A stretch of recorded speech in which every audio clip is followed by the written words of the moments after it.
I'm JJ Perez from Inside Runner Sports in San Antonio, Texas. That's Greg Luca, San Antonio Express News. In the Northeast, we come to you to wrap up UTSA's thrilling overtime win over Army, 41-38. Greg, another overtime game in consecutive weeks for the Roadrunners. This time they pull it out with Frank Harris hitting JT Clark in the corner of the end zone. What a game. What a rally for the Roadrunners. What were your thoughts being in West Point today? Yeah, thrilling's the right word. It's funny because we've covered two UTSA games this year, and I feel like I've written like 7 game stories because it just changes and changes and changes and changes. And this time, I had UTSA coming back from 2 touchdowns down to win 35-28 in regulation. And then I had, there's a tie there at the end. And then I had Jared Sackett kicks a winning field goal, and then he didn't make it. So we'll delete that one. And then now we're in overtime again. And at least it didn't go 3 overtimes this time around. They got it done in one. But yeah, it's crazy to think about the state of the game when they were behind by those 14 points in the third quarter there. And it goes down as the matching the second largest comeback in program history. And it really felt that momentous in a lot of ways because they had issues on both sides of the ball, whether it was stopping Army's passing game or just getting the offense to run consistently with some of the issues they were having there. And then suddenly they just rip off 3 straight touchdown drives and get forced. The only 2 times they forced Army to punt all day were in that stretch. And that set them up well to at least be in the mix coming down the stretch and then ultimately win it in overtime. So yeah, it was, for me, the most impressive thing was the extent to which they turned it around after that slow start. Yeah, I want to start right there. I guess in the third quarter, Army scores 2 touchdowns heading into halftime, has this massive 8-minute drive coming out of the locker room. And it's like you could count the number of possessions UTSA has probably left on one hand in the game. And they're down 2 scores. And all of a sudden, UTSA comes up with 2 defensive stops. And, the Roadrunners put together 21 straight points there. Yeah, they really found a way to get it going, I thought, in both facets. At a certain point, I looked in the running game, didn't seem like it was churning along all that well. And then suddenly I looked up at the end of the game and they had a pretty decent line. So I think they got some of that going in the second half, both with Brendan Brady and Traylon Smith and with Frank Harris and what he was able to do as well. And then the passing game was just crisp. I think there were some issues with Frank of hitting some of these deep passes early in the game. He was off the mark on a few throws, and then I don't know if they didn't try that as much in the second half or if he just found easier reads, but it felt like they were able to connect on these shorter passes aside from the one outstanding throw he made to Zakari, although that might have been earlier. I forget now. But the point being, on when they put those stretch of drives together, it was just like everything was clicking on offense and they were able to churn out the kind of yardage they wanted, whether it was in the air or by running. Coach Traylor said he thought the biggest play of the game was when Frank dove over a guy and that was kind of in the middle of this kind of stretch there where it felt like Frank put the team on his back, so to speak, a little bit. Yeah, I don't remember exactly. I think it was either a 2nd and 18 at that point or a 3rd and 18, but then he runs for 19 yards and it seemed like that drive might have been dead in the water there. And then I think Traylon Smith had a big run after that, and then Brady punched it in, and that was really the start of the turnaround there. Yeah, and I thought that Frank, he just looks really comfortable running with the ball, I think, and it's been not a surprise that he can do that, but it seems like he picks his spots really well. It doesn't look like they're calling a lot of designed runs for him or even a lot of designed option runs for him, but he's able to find opportunities to get out and do that, and or at least even just provide the threat of that, which makes the defense honest. And imagine with the state of the offensive line right now, if they didn't have a quarterback with his level of mobility, it would be pretty difficult for them to potentially move the ball as well as they do, given that he's under duress a decent amount of time. And he just knows how to create space within the pocket and then when to take off and potentially create some big plays out of nothing. 45 passes for Frank today, a big number for him. I want to talk about the end of regulation. It seemed like UTSA was just going to be able to win by a touchdown, and you have this pass interference call that was really, I think Jeff Traylor called it a killer penalty at the end that led to the touchdown. And then Frank Harris drives the team down the field, and on the 1-minute drill, and Jared Sackett misses a field goal that would have won the game. So, I mean, what did you think about that end? It was kind of setting up for another brutal, gut-wrenching loss for the Roadrunners.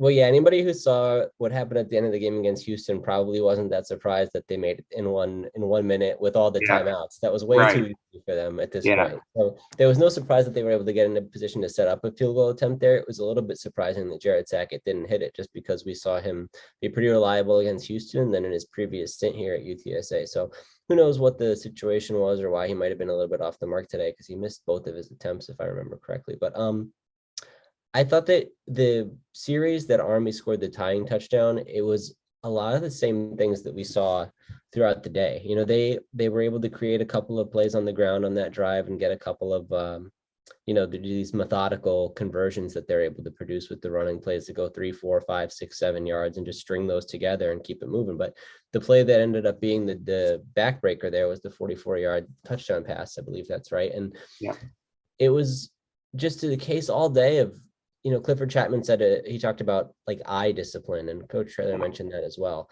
And I think that sums it up pretty well because you have the way they wanted to defend Army is they were not going to let them have an easy time running it because that's their bread and butter. And if they're able to run it successfully, they just won't pass the ball all day. So they were going to put guys in the box and they were going to keep their eyes in the backfield and try to take away a lot of these option plays that they're going to run. But what that created was a lot of one-on-one matchups. And I think it was the case where the defensive players, and it was, sometimes it's a safety, sometimes it's a cornerback, sometimes it's a linebacker, because they're creating all these different matchups against their, running back / tight end / wide receiver players who, kind of positionless in that sense. And it just seemed like it was a different guy every time who UTSA was a step slow. And it was either because they were already committed to a run or they just were, investigating the possibility of a run for too long. And then suddenly that guy's by them. And I think, a little bit of credit goes to Army as well, because you have to still connect on those plays where a guy is a step or two open down the field. And, they haven't always had a quarterback who can make those throws because so much is on that guy to be an option player and be able to be a runner as well. And I thought when their quarterback who was doing the bulk of the passing, Cade Ballard, when he went out for a little bit, it seemed like there was a little bit of that was part of the sequence where UTSA erased that 14-point deficit. There was one of the series where he definitely would have been out there, and the other quarterback Tyler attempted a pass and it didn't look all that great. I know he had the first one that kind of really surprised them, the 77-yard touchdown, but other than that, it was Ballard who was doing most of the passing, and it seemed like he's much more comfortable in that role. And so that was part of the reason why UTSA was able to get back into it, I think, was because they took advantage of that moment there where he was out of the game. I think there was some cramping issues, but yeah, there's not really too much to be concerned about long term because it's such a different test than anything else that they'll face the rest of the season. But certainly that's not how they drew it up. right. If they were going to call those one-on-one matchups, which I think is totally a reasonable approach, they just expected their guys to be a little bit more locked in on the person they're responsible for and to not let them get beat so many times. The Army had 300 passing yards. It was the first time since 2007 they've Wow. had 300 or more passing yards in a game. So that tells you a lot about how unique the circumstances that, and UTSA was on the receiving end of that, just because they were so locked in on taking away the other part of the game. Yeah, it seemed like there was some fans kind of taking UTSA secondary to task on the Twitter after the game, and you don't want to call this a gimmick offense, but it's just so unique, I right? think you do want to call it a gimmick Yeah, offense. It's yeah. like I mean, it is what it is. And it wasn't even always the secondary guys. Like I'd have to go back and watch all the yeah, plays, but linebackers. the Yeah, first one is Rashad Wisdom. I think I yeah, saw on the first one. He's a yeah. safety, obviously, but I saw Trey Moore chasing the guy downfield, and then I know Chapman was nearby, one of them, I believe, and there's all these big gains that are different players who are in the mix each time. But I think a lot of times it was matchups against linebacker types. Maybe I remember Jamal Ligon, I think on one was one of the guy who was trailing. It's pretty easy to identify him Yeah, because they were one-on-one every play. I just don't have it all off the top of my head, but it wasn't like, wide receiver versus cornerback that Army's getting the better of these matchups. It's guys coming out of weird slot back positions and just that they're not getting accounted for the way they should be.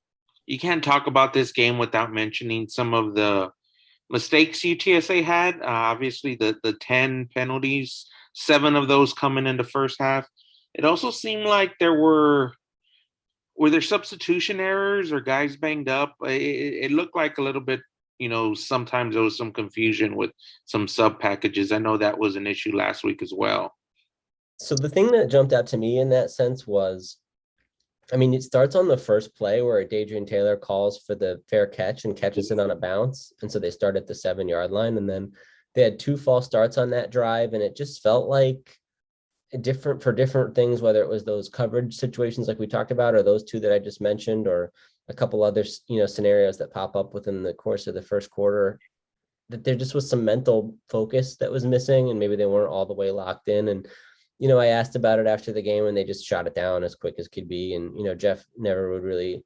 I guess Jeff would potentially say that there were issues. He's never going to throw anybody under the bus in general, but I think in the past he's been pretty honest about if something just they didn't have the right mentality or take the approach that he would want them to take. But he said he didn't see that in this one, and it would have been easy to understand why that might have been an issue, because they had this whole travel logistical nightmare where they were coming in 5 hours late. And Frank Harris said he got there at like 9:30, and then he ate, and then he went to sleep right away, essentially, because then they were going to do the walkthrough in the morning instead. And it's a noon kickoff here, but it's 11 a.m. Central Time, which is they're usually getting out there Pretty around quick. 2:30.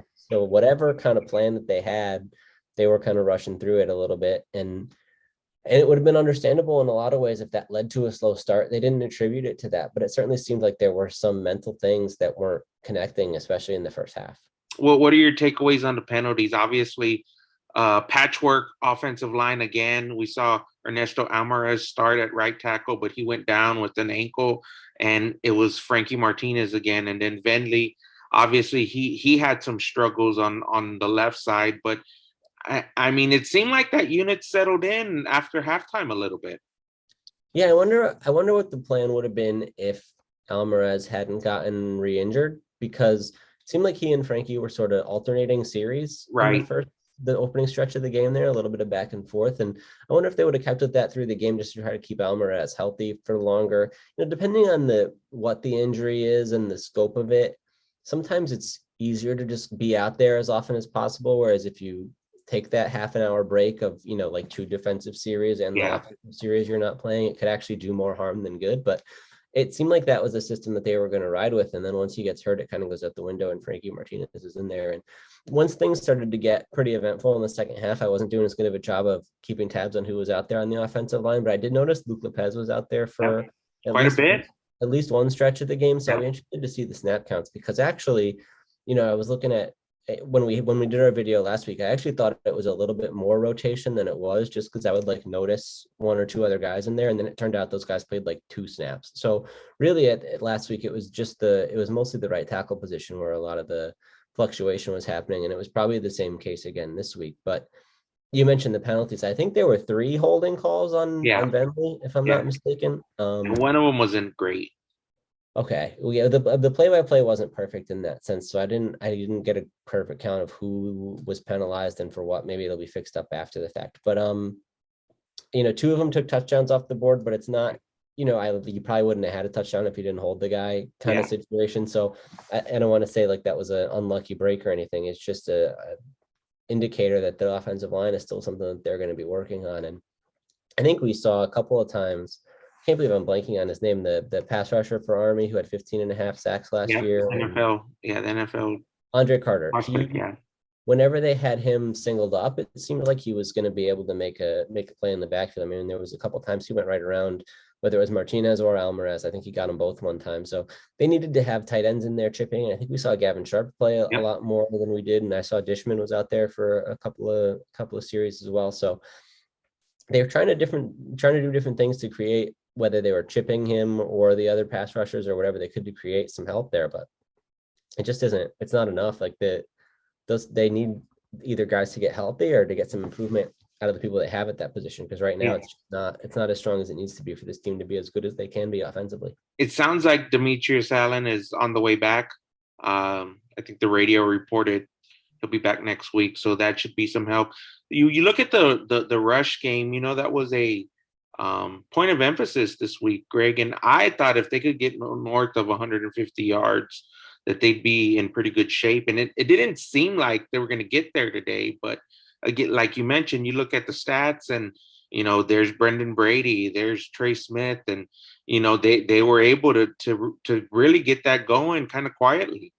Yeah, it's funny you mentioned the number, because I know it ended up being 153. So it's right Yeah. on that line you were looking for. And I got to find gotta find one of these where it has like some first half stats, because it really felt like they were not clicking at a very high level in terms of the ground game, and then suddenly they popped up with that total at the end. And I think there were some times later where, whether it was some kind of wearing down Army's defense, I doubt that was it. It wasn't like they dominated time of possession or anything, but it might have just been a case where Frank Harris and his success was opening up different lanes in the running game, and that was creating some opportunities for them to get some things going on the ground, because it did not feel like if you just line up and they know you're going to run it at them that you can get 5 or 6 yards, which is what we've seen from UTSA, when Sincere McCormick was here. And I don't highlight Sincere just to make it that it's a running backs issue, because clearly I think it falls more on the line than on Traylon Smith and Brendan Brady, who are both very capable backs. But it's just not that style of team the way it's constructed right now, at least until the offensive line gets healthy.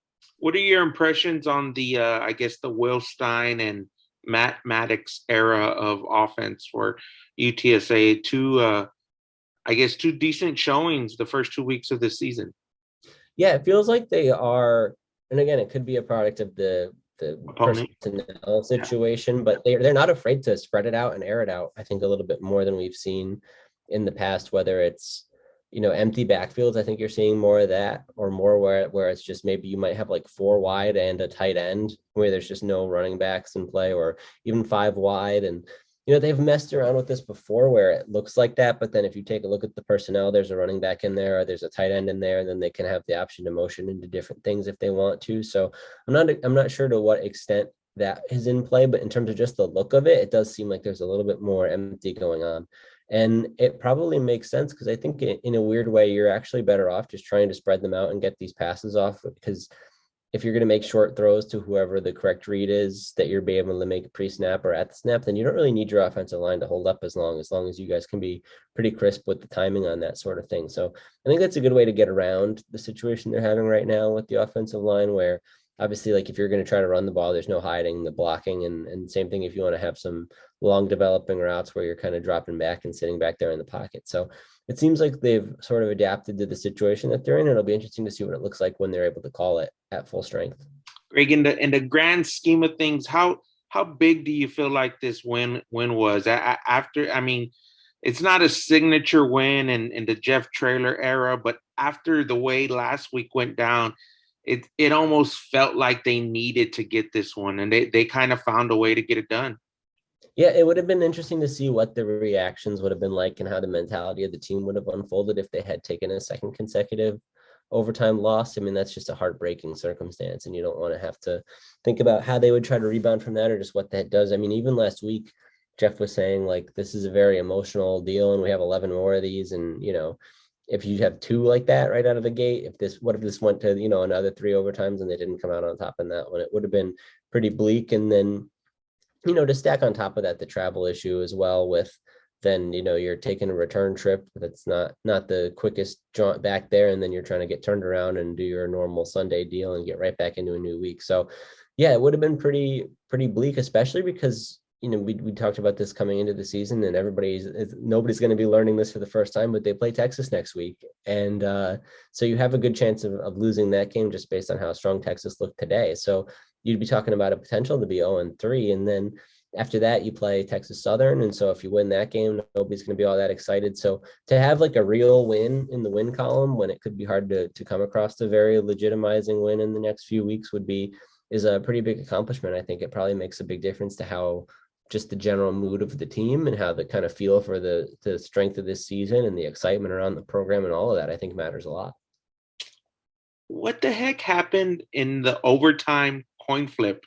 Like, I missed this completely. Yeah, I was on rewrite number 3 at this point, and I saw that there was a Twitter clip going around of I guess I didn't have audio, I was just in the press box, but apparently you can hear the coin hit the helmet. I have to watch this back. It's like the top of my list of things to do as soon as we finish here. we got to get to the bottom. There were a few questionable officiating calls, and that's probably at the top of the list.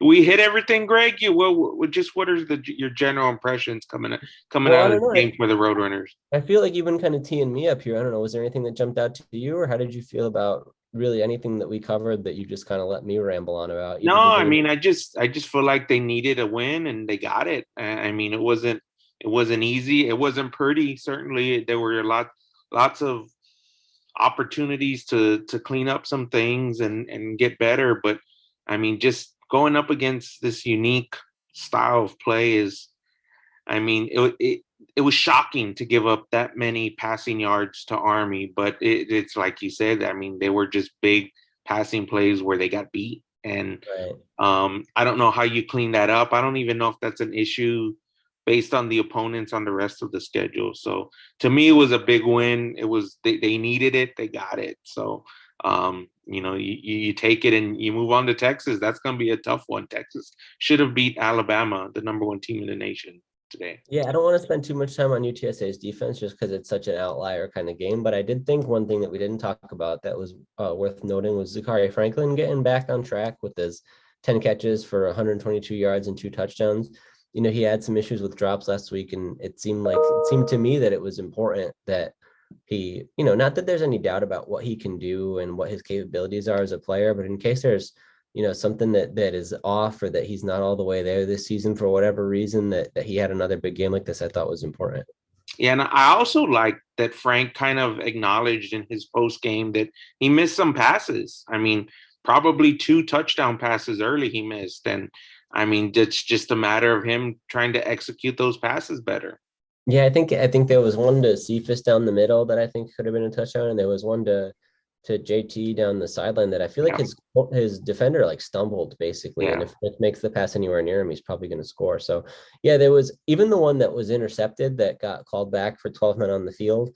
I don't want to make too big of a deal of that because maybe if they don't have 12 guys on the field, it's a little right. harder for them to intercept it. But it was like a very off the mark pass that Yeah. sailed on him over Oscar and was not even close to being catchable. So that was a little bit alarming. I think that his throws in those senses were off the mark. And then when you need him the most, he's there for you. So that's kind of what you've learned you can count on with Frank Harris, is that he's going to come through in the big moments as Yeah. well. And it's enough to get the win. He's a gamer for sure. Well, that'll wrap it up, Greg. UTSA improves to 1-1 on the season after a thrilling win at Army. I'm JJ Perez from Inside Runner Sports. Greg Luca from the San Antonio Express News. Thanks to everybody for watching. See you next week. Later.